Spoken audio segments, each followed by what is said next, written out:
नमस्कार दोस्तों, स्वागत है आपका हमारे चैनल लक्की ज्योतिष चैनल में। और आज हम बात करेंगे कन्या राशि वालों के लिए अप्रैल माह 2019 के मासिक राशिफल के संबंध में। दोस्तों, जो महत्वपूर्ण राशि परिवर्तन हुआ है गोचर से, हुआ है गुरु का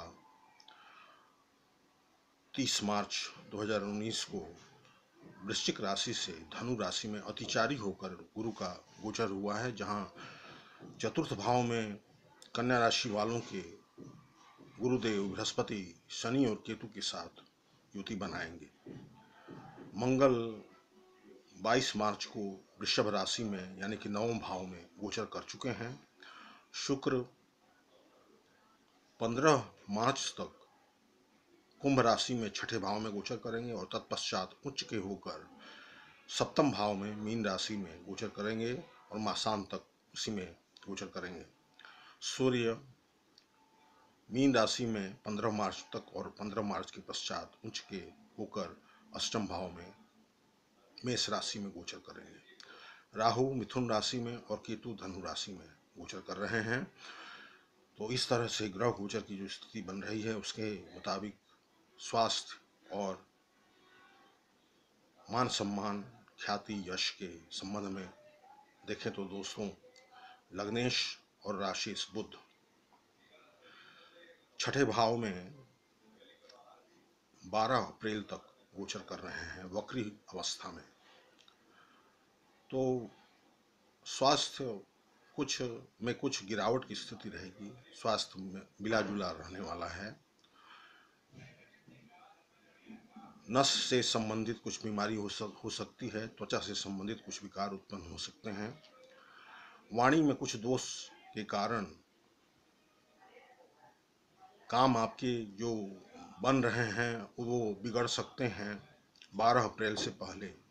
12 अप्रैल के बाद जब बुध सप्तम भाव में गोचर करेंगे केंद्र में, तो स्थिति बेहतर हो जाएगी और आपके सारे रुके हुए काम बनने शुरू हो जाएंगे। बुध और सूर्य की युति, बुध और शुक्र की युति सप्तम भाव में बहुत ही शुभ फलदायी होगी कन्या राशि वालों के लिए। बुध राशिश या लग्नेश होंगे और शुक्र नवमेश और धन भाव के स्वामी यानी कि द्वितीयेश होंगे। इस तरह से धन का आगम होगा, धन का सुख मिलेगा, आर्थिक लाभ की प्राप्ति होगी। वाणी ओजपूर्ण होगा। वाणी के बल पर आपके सारे रुके कार्य बनेंगे 12 अप्रैल के बाद से।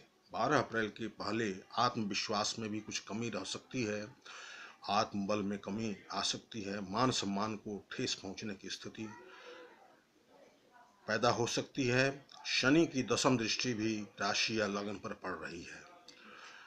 गुरु का जो अतिचारी होकर धनु राशि में गोचर कर रहे हैं, तो गुरु चतुर्थ भाव और सप्तम भाव होकर केंद्राधिपति दोष के साथ चतुर्थ भाव में शनि और केतु के साथ युति बनाएंगे। तो इस तरह से पत्नी या जीवन साथी के स्वास्थ्य में कुछ गिरावट आ सकती है। डेली के इनकम में आप काफ़ी बढ़ोतरी होगी। पार्टनरशिप बिजनेस में अभी हाथ लगाने का समय नहीं है। पार्टनरशिप बिजनेस में हानि की संभावना ज़्यादा दिखती है। गुरुदेव बृहस्पति की सप्तम दृष्टि दशम भाव पर होगी। शनि की सप्तम दृष्टि भी दशम भाव पर होगी। तो इस तरह से सरकारी नौकरी अथवा गैर सरकारी नौकरी में जाने का कन्या राशि वालों के लिए बहुत उत्तम समय होगा अप्रैल माह। विशेषकर जो लोग अध्यापन के क्षेत्र में हैं, लेखन, प्रकाशन, बैंकिंग, बीमा, डॉक्टर्स, इंजीनियर्स, प्रबंधन के क्षेत्र के लोग, लेखाकार, अकाउंटेंट, लेक्चरर्स, प्रोफेसर्स, जो लोग शोधकर्ता हैं, रिसर्चर हैं, उनको अपने कार्यों में काफ़ी सफलता दिखाई पड़ेगी। काफी सफलता हासिल होगी। अपना घर, वाहन, मकान के संबंध में देखें दोस्तों तो गुरु, शनि और केतु के योग के कारण, साथ ही मंगल की अष्टम दृष्टि गुरु और शनि पर होने से आप अपना जमीन खरीद सकते हैं अप्रैल माह में। किंतु जमीन खरीदने से पहले जमीन के कागजात, जमीन के स्वामित्व के संबंध में पूरी तरह से आप जांच पड़ताल कर लें, तभी जमीन क्रय करें अथवा बना बनाया मकान क्रय करें। मकान अथवा भूमि खरीदने का अच्छा योग है, किंतु सावधानी के साथ। माता के सुख में कुछ कमी आ सकती है, माता के स्वास्थ्य में गिरावट आ सकती है। मित्रों का सहयोग मिला जुला रहने वाला है। संतान के संबंध में बात करें तो दोस्तों, संतान सुख उत्तम कोटि का मिलेगा। गुरुदेव बृहस्पति की केंद्र में उपस्थिति के कारण और पंचमेश शनि के केंद्र में उपस्थिति के कारण संतान सुख उत्तम कोटि का मिलेगा। संतान तरक्की करेंगे, संतान की तरफ से शुभ संदेश सुनने को मिल सकते हैं। शिक्षा के संबंध में देखें दोस्तों, कन्या राशि वालों के गुरु और शनि और साथ ही केतु के चतुर्थ भाव में होने से प्रतियोगिता परीक्षाओं और हायर एजुकेशंस के क्षेत्र में, शोध के क्षेत्र में महत्वपूर्ण सफलता हासिल करने का योग, बेहतरीन योग बन रहा है अप्रैल माह में कन्या राशि वालों की। शनि की ढैया चल रही है, यह तो बहुत दिनों से चल रही है, सभी कन्या राशि वाले लोग जानते हैं। किंतु गुरु के अतिचारी होकर धनु राशि में आने से स्थिति में कुछ बदलाव आएगा और शिक्षा के क्षेत्र में महत्वपूर्ण मुकाम हासिल कर पाएंगे कन्या राशि वाले लोग। काफी सफलता हासिल करेंगे शिक्षा के क्षेत्र में। यदि विदेश, गुरु की नवम दृष्टि 12वें भाव पर पड़ रही है और सूर्य के डिस्पोजिटर हैं गुरु, तो विदेश में भी उच्च शिक्षा ग्रहण करने के लिए आप जा सकते हैं और वहां आपको अच्छी सफलता मिलेगी। सूर्य द्वादशेश होकर सप्तम भाव में है, तो वैवाहिक जीवन, दाम्पत्य जीवन में कुछ खटास की स्थिति 13-14 तारीख अप्रैल माह की 13-14 तारीख तक वैवाहिक जीवन, दाम्पत्य जीवन में कुछ खटास की स्थिति रह सकती है।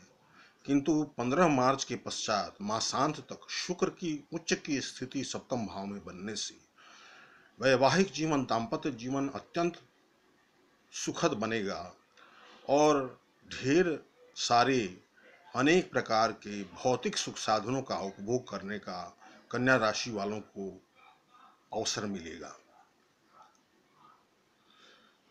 मंगल की स्थिति को देखें तो मंगल तृतीयेश हैं और अष्टमेश हैं, पूरी तरह से अकारक ग्रह हैं। कन्या राशि वालों के लिए 9वें भाव में स्थित हैं, शत्रु राशि शुक्र की राशि में,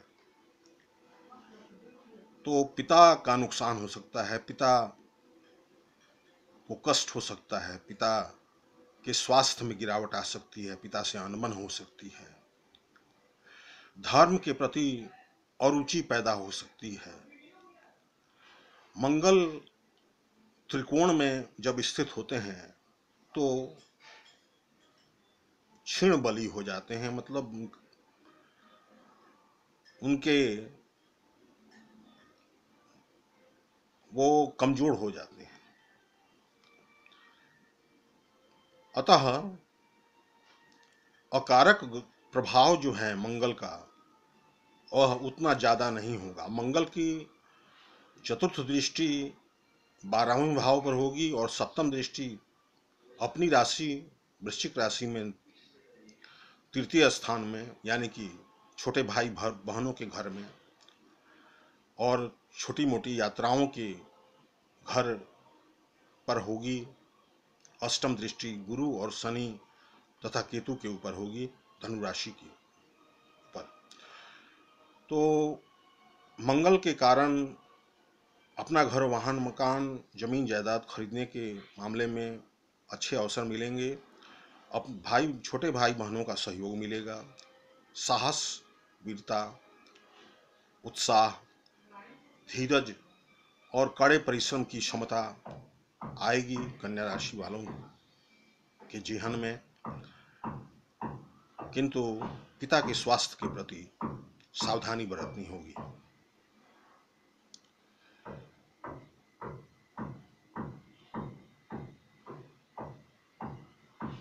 विदेश भ्रमण और विदेश में सेटलमेंट के संबंध में बात करें दोस्तों, तो सूर्य केंद्र में स्थित हैं 15 मार्च तक मीन राशि में, अपने मित्र बृहस्पति की राशि में स्थित हैं। तो उसके बाद भी सूर्य जब मेष राशि में जाएंगे तो अष्टम भाव में जाएंगे। एक दो स्थान के स्वामी दूसरे दो स्थान में शुभ फल प्रदान करते हैं। इस दृष्टिकोण से भी सूर्य की अच्छी स्थिति के कारण विदेश में भ्रमण का अच्छा योग बन रहा है, विदेश में सेटल करने का अच्छा योग बन रहा है।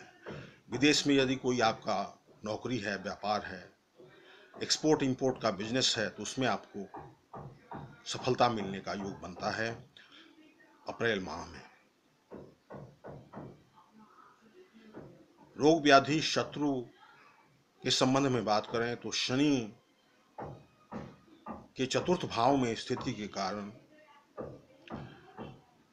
जमीन जायदाद या संपत्ति संबंधी कुछ विवाद खड़े हो सकते हैं और उसके कारण कुछ मानसिक परेशानी, शारीरिक परेशानी भी हो सकती है। किंतु अंततः विजय प्राप्त होगी और कोई कोर्ट कचहरी अथवा केस मुकदमे का मामला है तो उसमें भी विजय हासिल होगा, क्योंकि बुध की स्थिति 12 अप्रैल के बाद से अच्छी हो जा रही है। हालांकि नीच के हैं, लेकिन लग्नेश या राशिश होकर केंद्र में होंगे, इसलिए अच्छा और शुभ फल प्रदान करेंगे। इस तरह से हम देखें तो कन्या राशि वालों के लिए अप्रैल माह अच्छा जाने वाला है और अनेक भौतिक सुख साधनों के उपभोग के साथ अपना घर, वाहन, मकान, जमीन जायदाद का लाभ कराने वाला है। किंतु सावधानी बरतने के साथ अपने स्वास्थ्य के प्रति और अपने पिता के स्वास्थ्य के प्रति भी कुछ विशेष सावधानी बरतनी होगी। आशा है दोस्तों वीडियो पसंद आया होगा। पसंद आया तो लाइक अवश्य कीजिए, चैनल को सब्सक्राइब कीजिए और बेल का आइकन दबा दीजिए ताकि आगे के वीडियोस आपको आसानी से उपलब्ध हो सकें। बहुत बहुत धन्यवाद। नमस्कार।